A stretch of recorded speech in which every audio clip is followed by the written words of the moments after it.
Regina McDevitt. I am the Executive Director at the Dr. Carol B. Burrs Family Justice Center.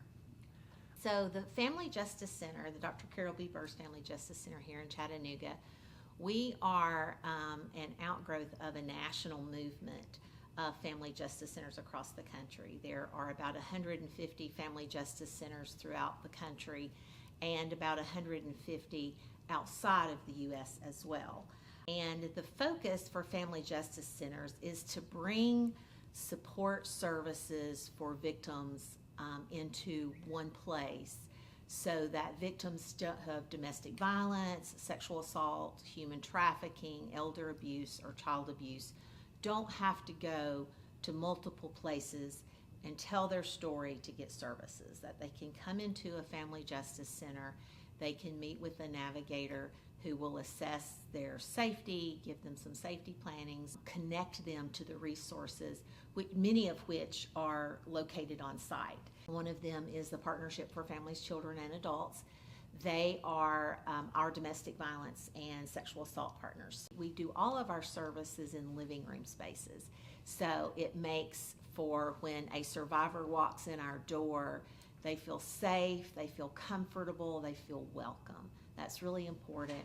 And once they're in and they are able to share their story, whatever that particular trauma is, we're able to connect them to those resources. So we've been working on and are looking forward to working on a project for domestic violence in the workplace.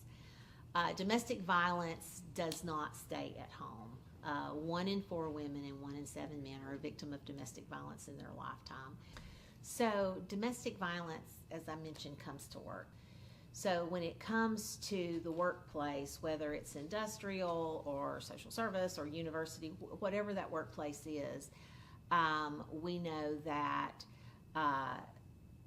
people who are victims, when they go to work, it affects their ability to work. So it affects their productivity.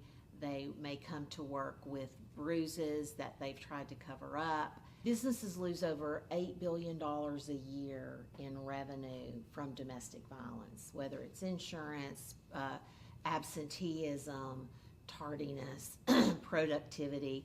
All of those things impact the bottom line for a business. So for a business, it's important to understand the dynamics of domestic violence and what happens and how it affects the workplace. So it's really important, regardless of what type of workplace it is, that we train those businesses. So our project is domestic violence in the workplace, and we go in and we train supervisors how to support victims, whether it's creating a safety plan at work. And so we do training with those supervisors, and then we can also do training with the workforce at large, because it's important, again, to understand and know what's happening around you and offer resources. So the Family Justice Center and our training institute and our training program really wants to partner with large companies like Blue Cross Blue Shield, like Walmart, like Volkswagen, and go in and train their supervisors and train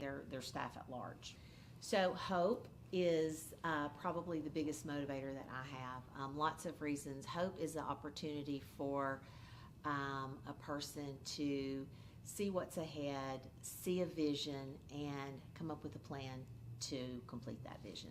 And that is what we do here. We bring hope and healing to survivors in our community, and we train others to support victims in the community and survivors in the community. So I think creating an environment where people feel hope, where staff feel hopeful and can support survivors, is critical to creating a community where people feel safe, where families are safe, and our community has less violence.